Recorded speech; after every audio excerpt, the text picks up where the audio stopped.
नमस्कार, देवभूमि देख रहे हैं आप और मैं आपके साथ तरन्नुम जहां शेख। बुलेटिन की शुरुआत करते हैं। सीएम धामी ने विंटर टूरिज्म को बताया गेम चेंजर। विंटर टूरिज्म से अर्थव्यवस्था को मिलेगा मजबूती। सरकारी गेस्ट हाउस में भी विशेष व्यवस्थाएं की गई है। सीएम ने उत्तरकाशी के सांकरी क्षेत्र का किया जिक्र। मुख्यमंत्री पुष्कर सिंह धामी ने विंटर टूरिज्म को लेकर कहा है कि यह उत्तराखंड के लिए गेम चेंजर साबित होगा। मुख्यमंत्री ने कहा कि पिछले साल से ये नवाचार हमने राज्य के अंदर शुरू किया है। हमारा मुख्य उद्देश्य है कि जब 6 महीने चार धाम यात्रा बंद हो जाती है, उस दौरान हमारे व्यापारियों, होटल और ढाबा संचालकों, टैक्सी वालों को रोजगार मिले। मुख्यमंत्री ने कहा कि हमारे राज्य में शीतकाल में भी अपार संभावनाएं हैं। उत्तरकाशी के सांकरी का जिक्र करते हुए सीएम पुष्कर सिंह धामी की तरफ से कहा गया कि सांकरी क्षेत्र में बड़ी संख्या में लोग आ रहे हैं और वहां के होम स्टे बिल्कुल फुल हैं। वही तमाम यहाँ पर स्टेक होल्डर से हमारी बात हो गई है। साथ ही हमारे जो सरकारी गेस्ट हाउस है उसमें भी व्यवस्थाएं की गई हैं।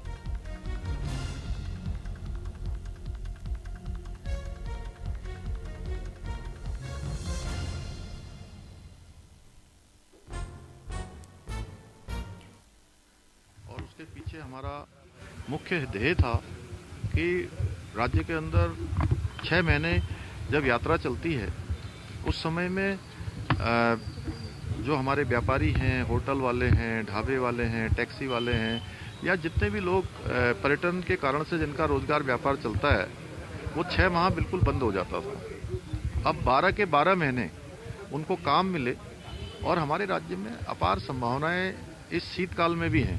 जैसे मैं आज देख रहा था, सांकरी क्षेत्र में बड़ी संख्या में लोग आ रहे हैं और वहाँ के होम स्टे बिल्कुल फुल हैं। पूर्व प्रधानमंत्री अटल बिहारी वाजपेयी की जयंती आज। सीएम धामी ने जयंती पर श्रद्धांजलि अर्पित की है। मुख्यमंत्री ने कैंप कार्यालय में चित्र पर पुष्प अर्पित कर मुख्यमंत्री ने वाजपेयी को नमन कर उन्हें स्मरण किया है। मुख्यमंत्री पुष्कर सिंह धामी ने पूर्व प्रधानमंत्री और भारत रत्न अटल बिहारी वाजपेयी की जयंती पर मुख्यमंत्री कैंप कार्यालय में उनके चित्र पर श्रद्धा सुमन अर्पित करते हुए उनको नमन किया। इस दौरान मुख्यमंत्री ने कहा कि वाजपेयी जी कुशल प्रशासक और ओजस्वी व्यक्ति और दूरदृष्टि नेता थे, जिन्होंने राष्ट्र निर्माण को नई दिशा प्रदान की है। उनका संपूर्ण जीवन सुशासन, संवेदनशीलता और सर्वसमावेशी विकास के प्रति समर्पित रहा है। उन्होंने राजनीति को जनसेवा का माध्यम बनाकर लोकहित को सर्वोपरि रखा।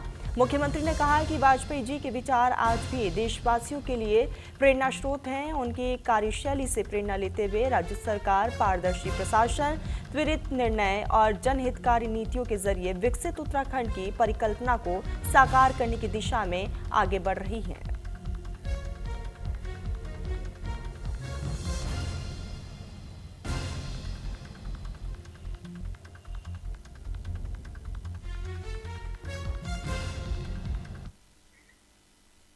खबर देहरादून से है। देहरादून में लोक भवन में क्रिसमस के अवसर पर एक विशेष कार्यक्रम आयोजित किया गया, जिसमें देहरादून के कई चर्चों के प्रतिनिधियों ने हिस्सा लिया है।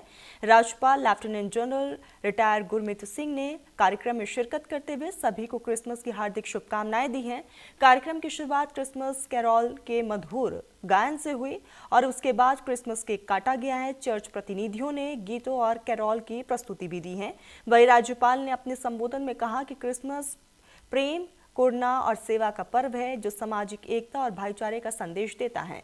उन्होंने भारत की विविधता की यहाँ पर महत्व का भी जिक्र किया है और कहा कि ये रेखांकित करते हुए इस पर्व को सभी धर्मों और समुदाय के बीच सौहार्द बढ़ाने का अवसर भी देता है। राज्यपाल ने प्रदेशवासियों को सुख, शांति और समृद्धि की भी कामना की।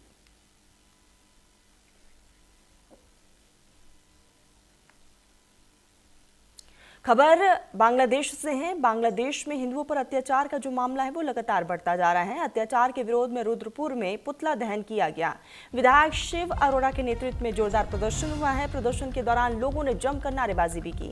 बांग्लादेश में सत्ता परिवर्तन के बाद हिंदुओं पर हो रहे अत्याचार और हिंसा के विरोध में रुद्रपुर में जोरदार प्रदर्शन देखने को मिला है, जहां मुखर्जी नगर में विधायक शिव अरोड़ा के नेतृत्व में बड़ी संख्या में लोगों ने बांग्लादेश की सरकार का पुतला दहन कर आक्रोश जाहिर किया।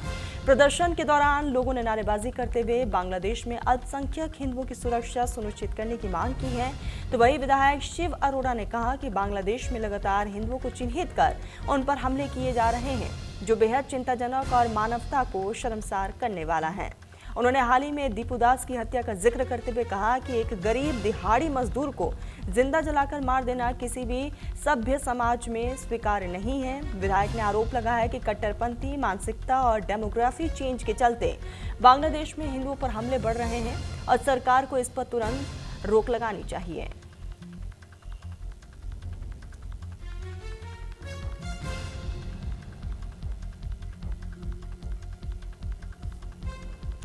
इसी बीच हमारे साथ रिपोर्टर अर्जुन कुमार जुड़ चुके हैं। अर्जुन, लगातार हम देख रहे हैं कि बांग्लादेश में जो हो रहा है उसका साफ तौर पर असर हिंदुस्तान में भी देखने को मिल रहा है। जगह जगह पर विरोध प्रदर्शन का इजहार किया जा रहा है। जी बिल्कुल, रुद्रपुर में भी यही हुआ कि लगातार रुद्रपुर में प्रदर्शन देखने को मिल रहे हैं। बांग्लादेश सरकार के पुतले फूके जा रहे हैं। उस दीपू दास की बात की जा रही है जिस दीपू दास का कोई गुनाह नहीं था। लोगों का आरोप है कि लोगों ने जब तक उसको इतनी बेरहमी के साथ मारा है जो कि पूरा देश जो है उससे कांपा है। कहीं ना कहीं शर्मनाक घटना थी और लोग प्रधानमंत्री नरेंद्र मोदी से ये गुजारिश कर रहे हैं कि जिस तरह से वो घटना हुई है उसको लेकर कहीं ना कहीं प्रधानमंत्री और गृह मंत्री अमित शाह जो है इसमें हस्तक्षेप करें। बिल्कुल अर्जुन, और ऐसे में लगातार विरोध का इजहार जरूर किया जा रहा है और अलग अलग संगठन लगातार सड़कों पर आ रहे हैं। प्रशासन की तरफ से क्या कुछ व्यवस्थाएं हैं?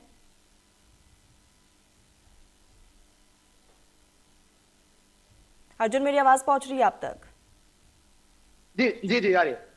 अर्जुन, क्योंकि लगातार विरोध का इजहार किया जा रहा है, सुरक्षा को ध्यान में रखते हुए प्रशासन ने क्या कुछ अहम कदम उठाए हैं? देखिए बिल्कुल, जो मुख्य चौराहे है, धार्मिक स्थल है, इन जगहों पे सुरक्षा व्यवस्था जो है उधम सिंह नगर एसएसपी मणिकांत मिश्रा की तरफ से निर्देश दिए गए हैं कि धार्मिक स्थलों पर खास तौर पर पुलिस फोर्स तैनात की गई है। मुख्य चौराहों पर पुलिस फोर्स जो है वो तैनात की गई है ताकि कोई भी ऐसी स्थिति ना बने जिस तरह से देश में जो है पुतले दहन के साथ साथ कई जगहों पर ऐसी लोग बयानबाजी कर रहे हैं। उसको लेकर कहीं ना कहीं ध्यान में रखा जा रहा है कि रुद्रपुर एक संवेदनशील इलाका है जो कि उत्तर प्रदेश उत्तराखंड बॉर्डर से ये जो है बॉर्डर पड़ जाता है उत्तराखंड का उत्तर प्रदेश से। तो कहीं ना कहीं पूरे उधम सिंह नगर को इस पे अलर्ट पर रखा गया है कि कहीं भी ऐसी गतिविधियों के जो लोग हैं, रात में भी चेकिंग अभियान चलाया जा रहा है, रात में भी लोगों पर निगाह रखी जा रही है। कोई बाहर से आने जाने हर चीज पे जो है पूरी तरह से निगाह पुलिस बनाई गई है ताकि संदिग्ध व्यक्तियों की जो है वो भी तलाशी की जा रही है। हर चीज पर पुलिस की पहली निगाह है कि रुद्रपुर में कोई भी गतिविधियां इधर से उधर नहीं हो सकती बिना पुलिस की मर्जी के। पुलिस का पहरा चारों तरफ है यहाँ पर। अर्जुन, लगातार हम देख रहे हैं कि किस तरीके से विरोध का इजहार किया जा रहा है, अलग अलग जगहों पर पुतला भी दहन किया जा रहा है। क्या इसी तरीके से आगे भी तस्वीरें देखने को मिल सकती हैं? जी बिल्कुल, अभी मेरी बातचीत हिंदू संगठन के कुछ लोगों से हुई है। उनका कहना है कि लगातार जब तक सरकार कोई एक्शन नहीं लेती है, प्रधानमंत्री एक्शन नहीं लेते हैं या फिर गृह मंत्री एक्शन नहीं लेते हैं, जब तक इसी प्रकार से जो है प्रदर्शन होते रहेंगे। और आने वाले समय में अगर हम बात करें 1-2 दिन के समय में तो ये प्रदर्शन उग्र भी हो सकते हैं, सड़कों पर लोग उतर सकते हैं क्योंकि दीपू दास को हर कोई याद कर रहा है कि उसका गुनाह क्या था। हर कोई यही पूछना चाहता है कि उसकी माँ का गुनाह क्या था, उसके पिता का गुनाह क्या था। वो लोगों से संपर्क कर रहा था अधिकारियों से, लेकिन अधिकारी फोन नहीं उठा रहे थे। इसी को देखते हुए हिंदू संगठन में काफी आक्रोश है। अभी भी रुद्रपुर के इंदिरा चौक पर हिंदू संगठनों ने बांग्लादेश के खिलाफ जोरदार नारेबाजी करी और आग के हवाले बांग्लादेश के पुतले को किया गया। तरह तरह के वहां पर बयान हुए, लेकिन सबसे बड़ी बात है आखिर लोग यही पूछना चाहते हैं बांग्लादेश सरकार से उस दीपू दास का क्या गुनाह था जो कि उसके परिवार पर। बिल्कुल अर्जुन, और ऐसे में लोग यही चाहते हैं कि हिंदुस्तान की तरफ से भी सरकार जो है इस पूरे मामले को लेकर दखल दे। नजरिया बनाए रखिएगा, आगे जुड़ेंगे, अपडेट लेंगे। फिलहाल के लिए बहुत शुक्रिया तमाम जानकारी के लिए। बांग्लादेश में सत्ता परिवर्तन के बाद जब से यूनुस सरकार आई है वहाँ पर हिंदुओं पर अत्याचार होने लगे और भारत विरोधी भावनाओं को वहाँ पर भड़काया जा रहा है। अभी कुछ दिन पहले तो बहुत दर्दनाक, दिल को दहला देने वाला हादसा हुआ है। वहाँ का एक युवा दीपू चंद्र दास जो मजदूरी करता है, बहुत निर्दोष है, और उसे वहाँ के मुस्लिम दंगाई घेरते हैं, घेर के उसे मारते हैं और मारने के बाद उसे पेड़ से लटका देते हैं। खबर रुद्रपुर से है। रुद्रपुर नगर निगम क्षेत्र में अतिक्रमण को लेकर महापौर विकास शर्मा लगातार एक्शन मोड में नजर आ रहे हैं, जहां उनके निर्देशों पर शहर में अतिक्रमण हटाने की कार्रवाई तेज कर दी गई है।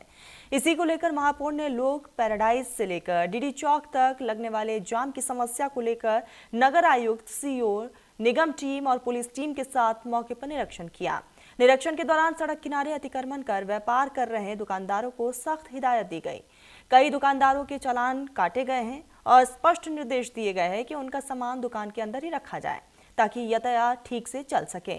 हालांकि इस कार्रवाई के बीच एक बड़ा सवाल भी सामने आया है। स्थानीय लोगों का कहना है कि इस मार्ग पर आम लोगों की यहाँ पर जाम की जो असली वजह है वो ये है कि दुकानदार नहीं बल्कि लेक पैराडाइज क्षेत्र में लगने वाला बाजार है। लोगों का आरोप ये भी है कि इसी बाजार के कारण सड़क पर भारी भीड़ और जाम जैसी स्थिति बनी रहती है, लेकिन उस पर कोई ठोस कार्रवाई नहीं होती।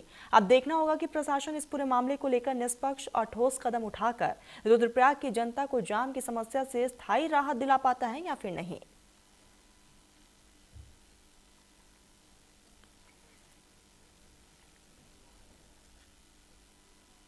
एक तो निर्माणाधीन काम के लिए मेयर साहब से मैंने रिक्वेस्ट किया था कि थोड़ा स्पीड अप करा लेंगे। दूसरी बात ये है कि जो हमारे मुख्य कट हैं, जैसे कि अभी आप खड़े हैं ट्रांजिट कैंप शिवनगर तिराहा कट पे, जो कट्स हैं ट्रैफिक वहाँ जब मुड़ता है तो जो मेन लेन का ट्रैफिक होता है वो उससे अफेक्ट करता है, वहाँ पर जाम लग जाता है।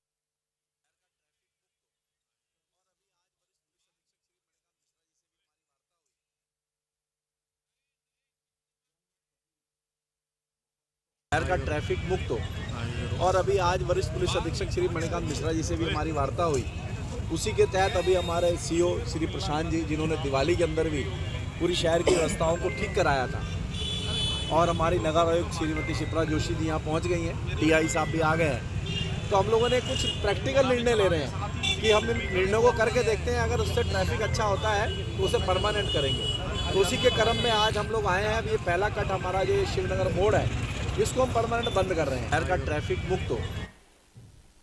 मुख्यमंत्री पुष्कर सिंह धामी पूरी तरह एक्शन मोड में नजर आ रहे हैं। जन जन की सरकार, जन जन के द्वार अभियान के तहत एक और जहां अधिकार न्याय पंचायत स्तर पर कैंप कर रहे हैं, तो वहीं दूसरी तरफ खुद मुख्यमंत्री जिलों में रात गुजारकर सरकार की योजनाओं की जमीनी हकीकत परख रहे हैं। रिपोर्ट दिखाते हैं।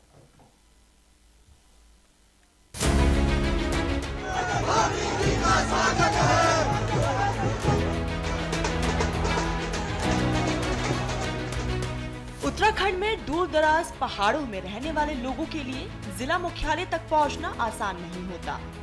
लंबा सफर, समय की कमी और खर्च तीनों लोगों पर भारी पड़ते हैं। इन्हीं समस्याओं को ध्यान में रखते हुए मुख्यमंत्री के निर्देश पर अब प्रशासन खुद जनता के दरवाजे तक पहुंच रहा है।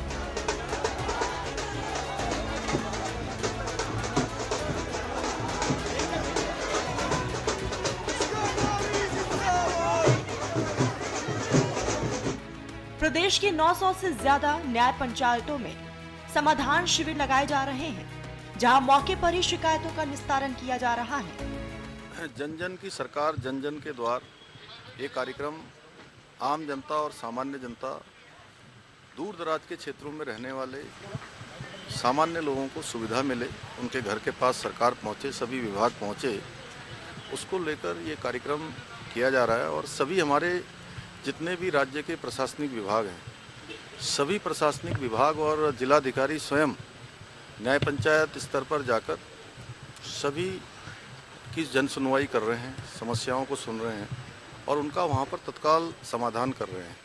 क्योंकि हमारे राज्य में बहुत सारे स्थान ऐसे हैं, अगर मैं बात करूँ चमोली जनपद की, देवाल से गोपेश्वर आने में पूरा दिन लग जाता है और 2 दिन का समय आने जाने में ही खर्च हो जाता है, चक्कर लगाने पड़ते हैं। इसी प्रकार से अगर पिथौरागढ़ में धारचूला से आगे गुंजी, नाबी, ऐसे अनेक स्थान हैं। इन स्थानों से पिथौरागढ़ आते में कम से कम 2 दिन का समय आने जाने में लग जाता है। तो ऐसे में जनता की समस्याओं का तत्काल वहीं पर समाधान हो जाए। इतना ही नहीं, मुख्यमंत्री ने जिलों में रात्रि प्रवास की पहल भी शुरू की है। अल्मोड़ा, बागेश्वर, नैनीताल और पिथौरागढ़ में रुककर वे हालात का जायजा ले चुके हैं। आज एक बार फिर मुख्यमंत्री नैनीताल में रात्रि प्रवास पर रहेंगे। मुख्यमंत्री का मानना है कि जिले में रात रुकने से वास्तविक जरूरतें, चुनौतियां और समस्या बेहतर ढंग से समझ में आती हैं, जिससे योजनाओं को जमीन से जोड़ने में मदद मिलती है। चूँकि किसी भी स्थान पर जाएं और वहाँ पर लोगों के साथ बैठें, बात करें, सभी प्रकार के वर्ग के लोग, सभी जो सरकार का फीडबैक है, वहाँ की ज़रूरतें हैं, वहाँ की चुनौतियाँ हैं, उससे आसानी होती है आगे काम करने में भी, योजनाएं बनाने में भी और इसका अच्छा फीडबैक मिल रहा है। अच्छा कार्य व्यवहार में भी जो है हम लोगों को, चूँकि जब हम स्वयं नीचे जाते हैं तो हमारे अन्य लोग भी, जो हमारे अधिकारीगण हैं, वो भी जनता की त्वरित रूप से समस्याएं सुनकर उनका समाधान करते हैं। जनता से सीधा संवाद और मौके पर समाधान, मुख्यमंत्री का यह एक्शन मोड जमीनी स्तर पर सराहना पा रहा है। हालांकि सियासी नजरिए से ये रणनीति कितनी असरदार साबित होती है, ये आने वाला वक्त बताएगा। Bureau report, news India. Hand to hand fighting sports association Uttarakhand ने युवतियों को आत्मरक्षा के लिए सशक्त बनाने और युवाओं को नशे की लत से दूर रखने की अनूठी पहल शुरू की है। आपको बता दें कि HSFI की देखरेख में सिडको स्थित गोल्डन ट्री बैंक्वेट हॉल में 3 दिवसीय राष्ट्रीय चैंपियनशिप का आयोजन हुआ, जिसमें डुअल, डिसिप्लिन और फाइट और सेल्फ डिफेंस शामिल रहा है। देश के अलग अलग राज्यों के करीब 350 युवा युवतियों ने इस मेगा इवेंट में जो है हिस्सा भी लिया, जो उत्तराखंड में पहली बार आयोजित हो रहा है। ये चैंपियनशिप मार्शल आर्ट्स में उत्कृष्टता, अनुशासन, खेल भावना और राष्ट्रीय एकता को बढ़ावा देने के लिए समर्पित है। एसोसिएशन का लक्ष्य युवाओं में खेल का जज्बा जगाना और नशे से मुक्ति दिलाना है। बता दें कि यह आयोजन 21 से 23 दिसंबर तक चला।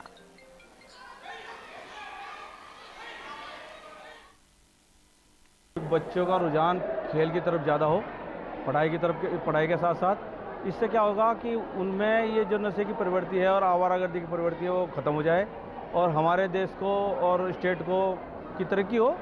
हम यही चाहते हैं और यही हमारी इच्छा है। इसीलिए यहाँ गोल्डन ट्री बैंक्वेट हॉल में हमारी तरफ से प्रोग्राम किया गया है। देखिए, हमारे जो स्टेट फेडरेशन ने आज ये आयोजन किया 3 दिन का, इसमें स्टेट के बच्चों को खेल के प्रति जागरूक करना, उन्हें खेल की तरफ मोड़ना, इनवाइट करना था। खेल एक ऐसी विधा है जिससे आप शारीरिक और मानसिक रूप से हमेशा स्ट्रांग बनते हैं। तो हमारा प्लान हमेशा से यह रहा है कि बच्चे जो आजकल मोबाइल और इनबिल्ट गेम्स में रह गए हैं, वो फिजिकली बाहर आकर स्वास्थ्य की ओर भी ध्यान दें। ये खेल जो है हमारा इंटरनेशनल फेडरेशन है, हमारा रशिया गवर्नमेंट की तरफ से गेम का विकास किया गया है और उसको हम हिंदुस्तान में हमारी नेशनल फेडरेशन चला रहा है। नैनीताल विंटर कार्निवल में बॉलीवुड के गायक बी प्रैंक और पवनदीप राजन ने गानों से समा बांध दिया है। जहां जिला पर्यटन विभाग और प्रशासन की तरफ से आयोजित विंटर कार्निवल के स्टार नाइट गायक पवनदीप राजन और बी प्रैंक के नाम रहा। दोनों ही गायकों ने अपने सुरों के जादू से समा बांध दिया है। पर्यटन को बढ़ावा देने के लिए लगातार तमाम कोशिशें सरकार की तरफ से हो रही है और उसी उद्देश्य से ये कार्निवल आयोजित किया गया। आपको बताते चले कि कुमाऊनी, गढ़वाली, हिंदी और पंजाबी गीतों की भी धूम देखने को मिली। मंच पर पवनदीप के पहुंचते ही दर्शकों ने तालियों से उनका भव्य स्वागत किया। पवनदीप राजन ने बातचीत के दौरान बताया कि नैनीताल से उन्हें काफी लगाव है। 2018 के विंटर कार्निवल के बाद आज वो यहाँ पहुंचे। तो ऐसे में सरकार की तरफ से भी विंटर कार्निवल को लेकर अब तक कई बड़े और अहम कदम उठाए गए हैं और इसी कड़ी में सेलिब्रिटीज भी वहां पर पहुंच रहे हैं ताकि विंटर कार्निवल के जरिए पर्यटन का एक संदेश लोगों तक पहुंचाया जाए। बी प्रैंक पहुंचे हुए थे, पवनदीप भी पहुंचे हुए थे और उनके फैंस भी काफ़ी ज़्यादा उत्साहित नजर आए और इस पूरे कार्यक्रम में कई दिग्गज भी मौजूद रहे और लगातार रंगारंग कार्यक्रम का आयोजन किया गया। बहुत लोग आए हुए हैं, बहुत मेरे जानने वाले भी आए हुए हैं, सब घर के ही हैं। मैं भी यहीं का हूँ और बचपन से इसी स्टेज में बहुत बजाया है मैंने अपना। बड़ा खुश भी हूँ और थोड़ा बहुत घबराया हुआ हूँ। खुश इसलिए हूँ क्योंकि हिंदुस्तान भर में ये तो घर ही हुआ, यहाँ तो मज़ा ही आता है, बहुत अच्छा लगा। और मतलब मैं तो बचपन से आ रहा हूँ यहाँ पे ना, तो बहुत अच्छा लगता है और आज भी मज़ा आया। नैनीताल है, अपना घर है, अच्छा लगा। अभी हमारा लेटेस्ट गाना है, आप सुनिएगा, भूमि में, भूमि 2025 करके शो है एक। हाँ, मेरे पापा का कंपोजिशन है, याद तुम्हारी आई, वो गाना नया आया है। तो उसके अलावा अगला फिर आने वाला है, तो पहले आप उसको जरूर सुनिएगा। उत्तराखंड में बढ़ते मानव वन्यजीव संघर्ष को लेकर मुख्यमंत्री पुष्कर सिंह धामी ने सख्त रुख अपनाया है। देहरादून में मुख्यमंत्री ने वन विभाग के अधिकारियों को स्पष्ट निर्देश दिए हैं कि जंगली जानवरों के हमलों को रोकने के लिए सुरक्षा इंतजाम और ज्यादा पुख्ता किया जाए। खासतौर पर जंगलों से सटे इलाकों में गश्त बढ़ाने और अधिकारियों को खुद मौके पर जाकर हालात की निगरानी करने के निर्देश दिए गए। रिपोर्ट दिखाते हैं।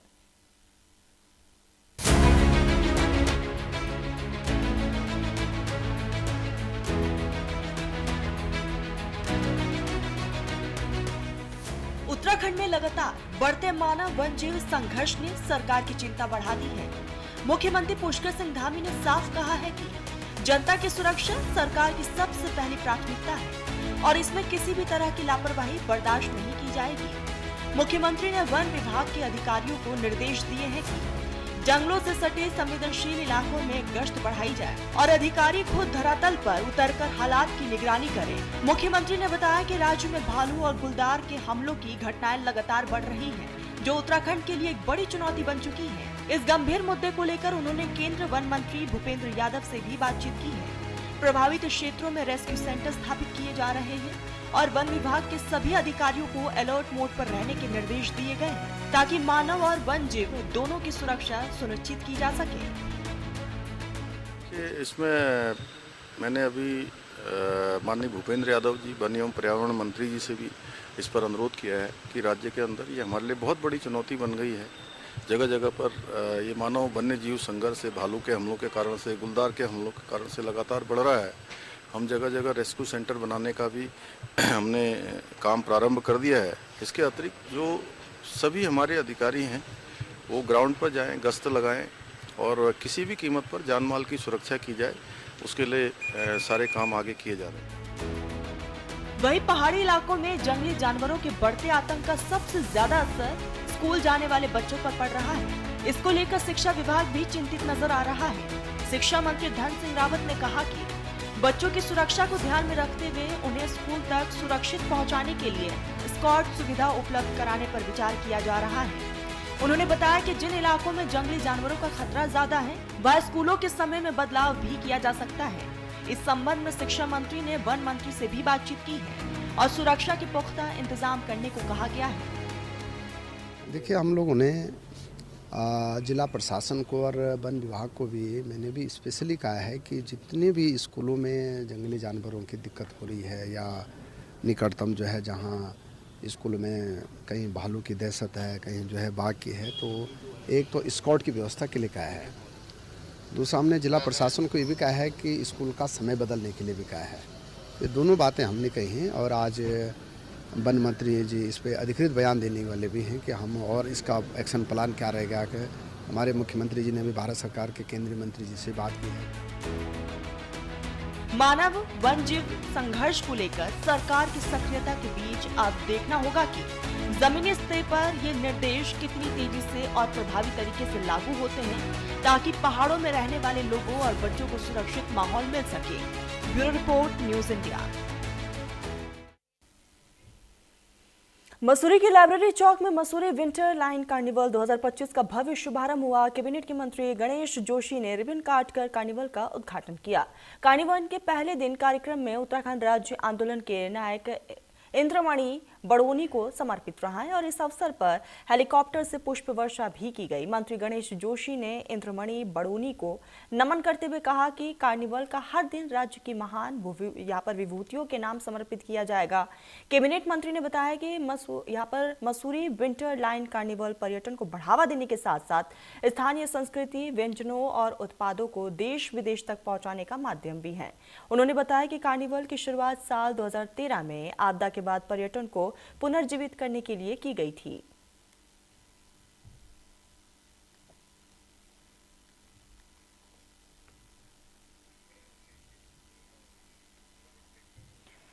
रुड़की के मंगलोर में रिब्बर हेडी के पास बने कबाड़ के गोदाम में भीषण आग लग गई है और देखते देखते आग ने विकराल रूप धारण कर लिया और आग पूरे गोदाम में फैल गई। तो वही आग लगने से इलाके में अफरा तफरी का माहौल भी देखने को मिला। सूचना मिलते ही फायर फाइटर की टीम मौके पर पहुंची, स्थानीय पुलिस की टीम भी मौके पर पहुंची और काफी मशक्कत के बाद आग पर काबू पा लिया गया है और पुलिस इस पूरे मामले को लेकर तहकीकात में जुटी हुई है। अभी तक आग के कारणों का खुलासा नहीं हो पाया, लेकिन जैसे वहां पर आग लगी अफरा तफरी का माहौल जरूर देखने को मिला। फायर फाइटर और स्थानीय पुलिस की टीम मौके पर पहुंची और काफी मशक्कत के बाद आग पर काबू पा लिया गया। हालांकि इस पूरे मामले को लेकर तफ्तीश जारी है कि आखिर इसके पीछे का कारण क्या रहा है और अभी तक हालांकि नुकसान का आकलन भी नहीं हुआ है। फिलहाल इस पूरे मामले को लेकर जांच पड़ताल जारी है।